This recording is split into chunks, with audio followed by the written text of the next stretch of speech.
Hi, Jovi. Are you ready? Oh, we're not going outside, baby. Are we ready to film a video? I have deceived you. Yeah, we're not going anywhere. You're just going to be in the video. Are you going to sit pretty? Sit pretty for the video? Yeah? You going to say hi to all your friends?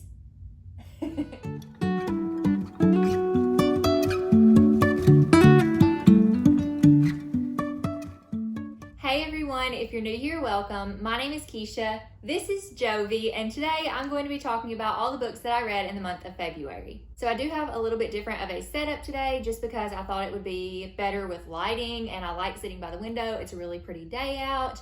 Jovi has enjoyed the day because we went outside and we got treats and greenies, and then Jovi had to have a bath. Jovi doesn't like baths, does she? She says, no, Mama, please no baths. I'm just kidding, baby. She says, you're saying all the words, Mom, but you're not doing any of the things. Yeah, you're so sweet. Can you lay down for me for the video? Are you just going to sit and stare at me? Going to say hi to all your friends? So I do have 11 books to talk about today. I veered from my TBR a little bit in February just because I felt like I needed to mood read. I was having kind of a slumpy reading month. It was a really good month. I was just more present in my personal life than I was online and with reading, so I didn't read quite as much, and I honestly would not have read 11 books had it not been for 5 graphic novels and 2 novellas. So I do have a couple books here to talk about. The ones that I don't own, I will pop a picture up on the screen, but without further ado, let's just go ahead and get started. So the first book that I want to talk about today is The Broken Girls by Simone St. James. This was the first book that I read this month, and honestly, it was a little bit of a letdown. So this book is pitched as like great for fans of Jennifer McMahon, and you guys know that I love Jennifer McMahon. Unfortunately, I don't like the comparisons of her and other authors because my expectations were really high. I set the bar really high for this one, and I think because I expected Jennifer McMahon, I wasn't as impressed with Simone St. James. So I did still like the book, I just didn't quite like it as much as I like Jennifer McMahon's books, but this does follow a dual timeline. It is a kind of historical thriller, in my opinion. So it's marketed as a thriller, but in my opinion, it reads more like kind of a detective true crime story with a little bit of suspense, but it's more just like creepy moments and not really suspense or thrillerish. That's my opinion, but it was a good story. It has 2 different timelines. So you have Vermont in 1950, and there is a girls' home that is like a boarding school called Idlewild Hall. There are 4 girls. They are all roommates, and one of them ends up disappearing, and they're trying to figure out what happened to this girl. And then you have present day, where there is a journalist named Fiona Sheridan, and she had a sister whose body was found at the remains of Idlewild Hall. And so it was said that like her sister's boyfriend did everything. He was tried and convicted, and it was his fault that she was killed, like he killed her. But Fiona has never stopped revisiting her sister's death and her murder, and so she ends up, because they're redoing Idlewild Hall, like these anonymous donors have come and bought it, and now they're going to reopen it. Fiona has decided that she is going to be a journalist. I mean, she is a journalist, but she's going to be her journalist self and go to Idlewild Hall and try to get the inside scoop on what happened to her sister, but she ends up finding out some stuff about the past along the way. So like I said, this was a little bit of a letdown for me, but it was still a good story. I ended up rating it 3.5 stars, so I do think it was a good read, and I would recommend it if you like historical elements. That's actually what I liked about it, was there was a part with one of the characters where you learned a little bit about like the historical aspect of their life, and I did enjoy that, and I did enjoy the writing was pretty good.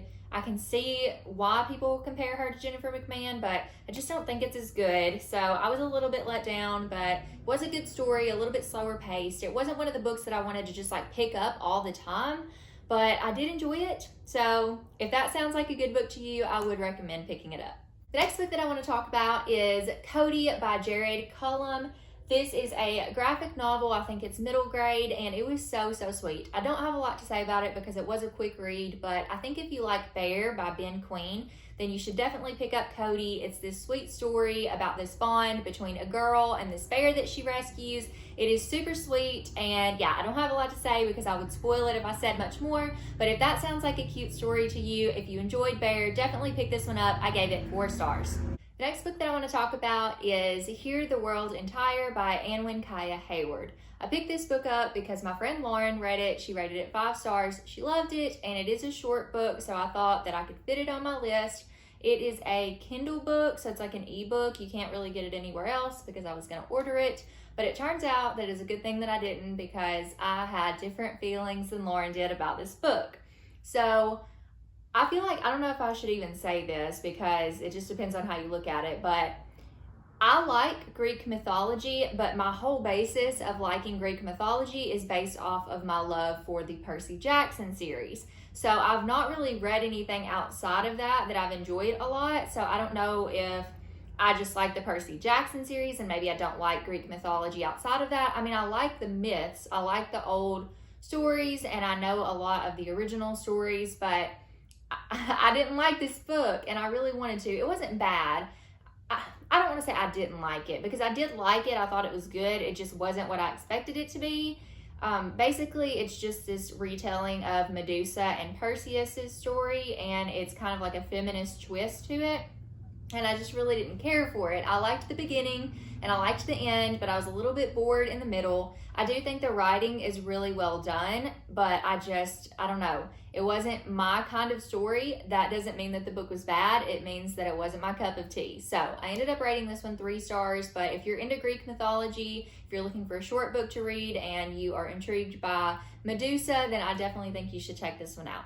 Another book that I read this month is going to be Unmissing, and this is by Minka Kent. So I did read Minka Kent's book, The Stillwater Girls, before, and I really liked that one. It wasn't a favorite book. I gave it like 3.75 stars, but I did like it enough to pick up something else from her, and this is her newest release. It follows Merritt and Luca, and Merritt and Luca have like the life that they always dreamed of. They live in a coastal home, they have a promising future, and they have a growing family.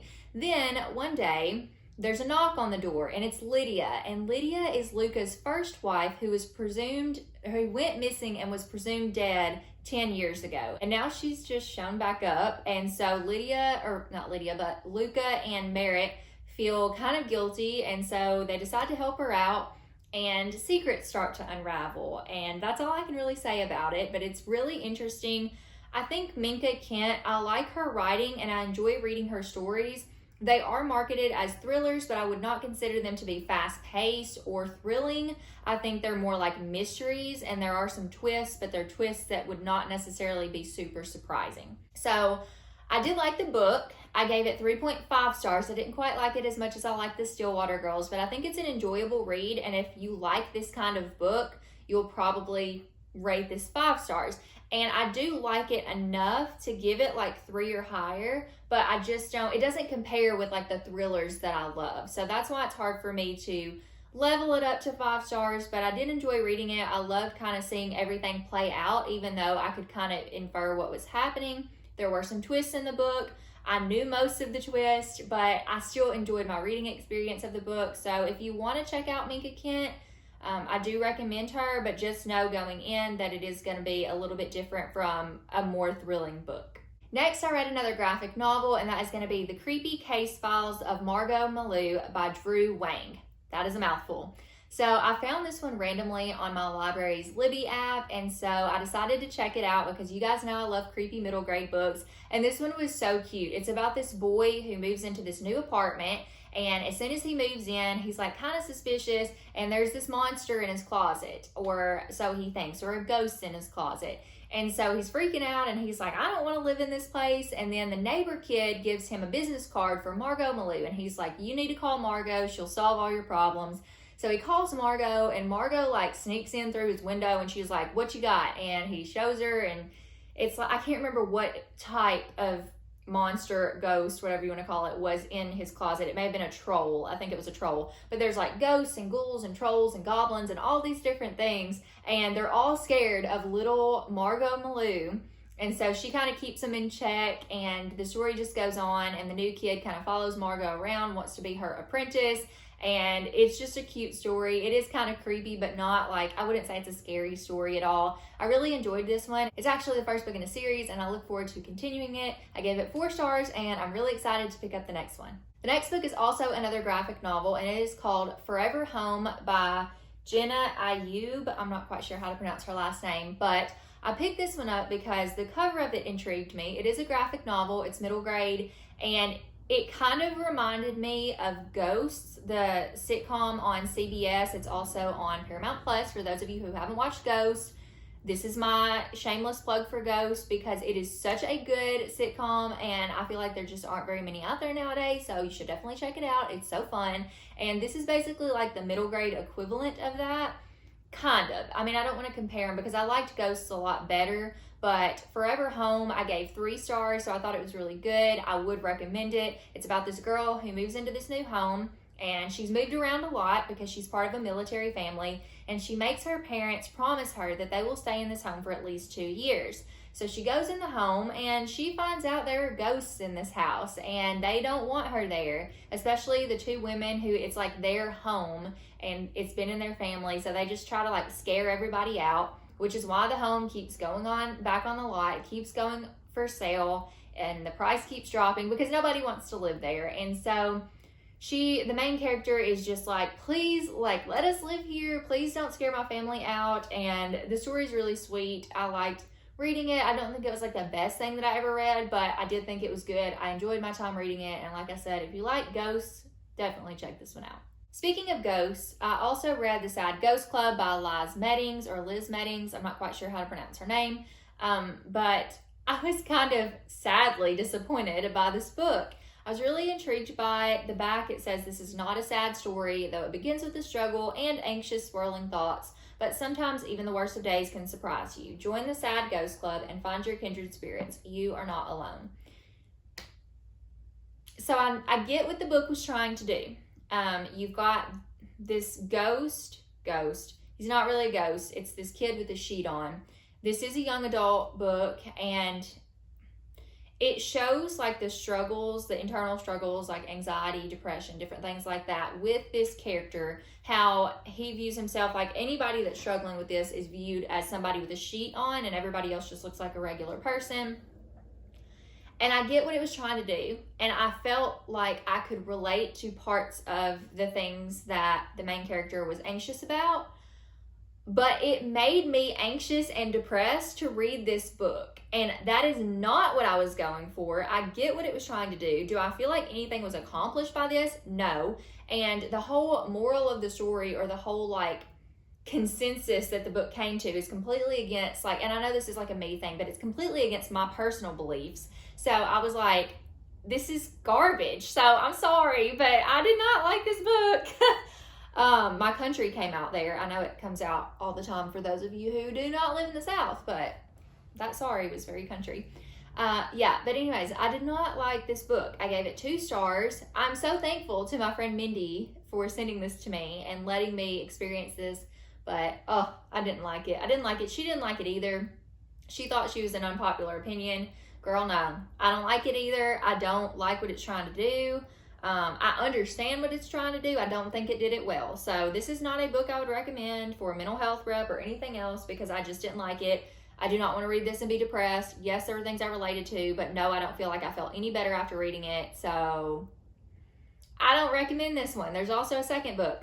I'm not going to read it. So unfortunately, this was my least favorite read of the month. It was 2 stars. To flip that, the next book that I read was Comfort Me with Apples by Catherine M. Valenti. I've never read anything by this author before, and I actually didn't realize she's written like 40 some odd books. So I want to pick up more, but this book was so weird. I mean, you can tell by the cover, it looks very bizarre. And I don't know, ever since I read Bunny by Mona Awad, I've been so intrigued to read more bizarre horror books. Have I found any that I like as much as Bunny yet? No. Do I keep trying? Yes. So I wanted to pick this one up. It is a novella, and I actually really liked this one. I gave it 4 stars, and it's really hard to explain to you what it's about. I will tell you that the audiobook is, what is it like? I don't remember if it's 2 hours or 4 hours. It may just be 2. I don't know. It's either 4 hours and I put it on 2 times speed to finish it in 2 hours, or it's 2 hours. Either way, I highly recommend checking out the audiobook for this one. That's how I consumed it, and I can't really explain it. Okay, so you have this main character who lives in this perfect society, has this perfect home, perfect husband, perfect life. And then she starts to notice some strange things and is trying to get to the bottom of these strange things and starts to kind of question her life. And that's really all I can say. The author actually mentioned that it was extremely hard for her to market this book because she couldn't say anything about it. It does have Stepford Wives vibes. That's not a spoiler, but it does have those vibes when you start to read it. But I really can't tell you anything else about the book. I thoroughly enjoyed it. I finished the book and I was like, I don't know what I think about this, but it made me think. I kept sitting on it and I'm like, what is the author trying to say here? And I looked up author interviews and all that different stuff, and I was like, I need to know, I don't know, like, what is the thought process behind this? What is the message this story is trying to send out? And I was unsure if I should like it or not, because it kind of like, I can't say it, but I just questioned, like, internally, should I like this book or not? Which is kind of the same thing I did with Bunny. I was like, this is a really bizarre, like, I don't know if I should be allowed to like this book. And I did. And so that's kind of how I feel about Comfort Me with Apples. It wasn't as bizarre as Bunny, but I really liked the turn that it took. And I just thought it was extremely fascinating. So if you're looking for a short, kind of different read, please pick this one up, because I think you will not be disappointed. The next book that I read was another graphic novel, and this one is The Ghoul Next Door by Cullen Bunn. This was my only 5-star read for the month. I did have another 5-star read, but I finished it in March, so I'm just gonna bump it to my March wrap up. So this was such a good book. It took me by surprise. I know I love spooky middle grades and graphic novels, but I did not know if I was gonna love or hate this one. And I loved it. It's about this boy who does this school project, and he is like doing a diorama of the local cemetery. Then he goes to the cemetery with his friend, and like they take the shortcut to the school. He drops his diorama, some stuff happens. I don't want to say anything else about it because I could easily spoil it by just telling you everything that happens in the story. But he ends up meeting a ghoul, and you get a little backstory about ghouls. You go on some adventures, and I can't really say anything else about it, but if you like spooky middle grades, if you like graphic novels, I think you should check this one out. Do I think it was like super spooky? No, absolutely not. Like Coraline is super spooky. This is more just like, it's kind of creepy, but you can probably handle it. So this is a 5-star read for me. I want to own it. I actually bought it from Book Outlet already, and it's on its way, so I'm so excited because this was just, it was a great graphic novel and one of my new favorites. Okay, we're on to the last 2 books now. And the first one that I want to talk about is Illusions of Fate, if it'll stay up, by Kirsten White. So, oh man, I read this book. This was one of the first books that I ever read when I got back into reading in like 2018. And I'd never heard anybody talk about it. I saw it on the shelves when I was like browsing books for my friends to read, and I saw the cover and I was like, this looks like a good one. I need to read it. I read it and I couldn't put it down. I read it like in one sitting and I really liked it. Was it my favorite book I've ever read? No, but I had given it 4 stars and I always remembered parts of it. And so I've always associated good feelings with this book. And I decided it was time for a reread. And if this does not tell you guys why I'm scared to reread books that I remember enjoying, this should tell you why, because I gave this 3 stars. So my rating lowered. This is the second time that's happened recently, because I also reread The House with Chicken Legs, which I gave 5 stars, and I bumped it down to 4. So now I'm like terrified to reread The Winter People, which is my all-time favorite book, because I'm like, what if I don't like it anymore? So this book is about a girl named Jessamine, and she has left her island home to go and study in Albion at this college, and she ends up being caught in a power struggle between Lord Downpike and Finn Ackerley. And Finn Ackerley and her kind of have like a little love interest, and Lord Downpike is like just this governor person that there's like this, I can't really explain it. It's got some politics, it's got some magic, but it's not super immersive. It's not super, there's not a lot of world building, but I'm okay with that because I don't really like world building, but I also feel like there wasn't a lot to this book. This book doesn't even like itself, apparently, so there wasn't a lot to this book. I still enjoyed reading it, but the parts that I enjoyed, like there were scenes that I enjoyed, so I think the imagery was done well, because there was like a scene in Lord Downpike's study that I can visualize, and with the birds, like the crows, ravens, I don't even remember what they are, I could visualize that. And there was Finn Ackerley's house, the way that his house is set up, I could remember that. But other than that, like, this story kind of falls flat. So I don't know. This was like my first Kirsten White book that I ever read, and now I'm like, do I want to read more? I have more of her books, but maybe I just kind of enjoyed it because I hadn't gotten into reading and learned my taste yet. So I did think it was still good. It was 3 stars, but it was not anywhere near what I remember it being. And the last book that I read this month, I'm really glad that I read, because I said I wanted to pick up more historical fiction, and I did. I wish I would have read more. There were books that I didn't get to, but again, I was mood reading and I just didn't get around to them. And then there were times where I wasn't reading at all. So I did get around to The Tattooist of Auschwitz by Heather Morris, and I did really enjoy this one. It wasn't like a 5-star read for me. It was 4 stars. Actually, it was probably like 3.75, and let me tell you why.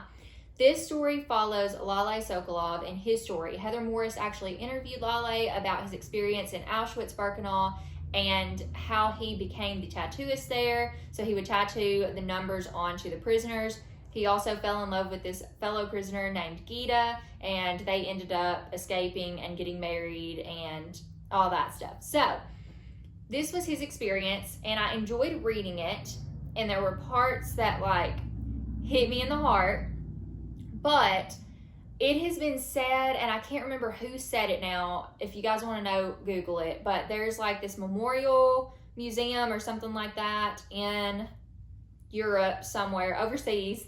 And they said that this story was just not like, it wasn't historically accurate, is what I'm trying to say. So it was one man's account, but Heather Morris did interview him when he was like 80 some odd years old. And so it makes you wonder how well he remembers it, what parts of it he fabricated or kind of elaborated more on to make the story more interesting. But there were some things that just did not line up. And we know that Heather Morris took some liberties to kind of fluff it up a little bit, add some drama, but there was still some things that did not line up. So I think that made me drop my rating a little bit lower. And then also overall, it just wasn't like a riveting story to me. I thought it was interesting, but it felt more like a nonfiction, which is totally fine. And I did enjoy reading it, but it read a little bit slower than I wanted it to. And it's just not my favorite historical fiction that I've ever read. But so it's probably like, I don't know, like a 3.5, 3.75. I think that I am in the same ballpark as a lot of people. Some people love this book, some people don't enjoy it. I think I'm kind of in that middle ground where I can see that it's a good story, but I question the historical accuracy because it just, I don't know. And then it was just kind of slow. So it was a very monotone book, if that tells you anything. But if this is your kind of story, if you like historical fiction, you'll probably like it. But it was just a little bit lackluster for me. Okay, y'all, that is all the books that I read in February. I hope you enjoyed hearing my thoughts on them. Let me know if you've read any of the books and what you thought about them in the comments, and tell me what your favorite book that you read in February was. Thank you guys so much for watching, and I'll see you in my next video. Bye, friends.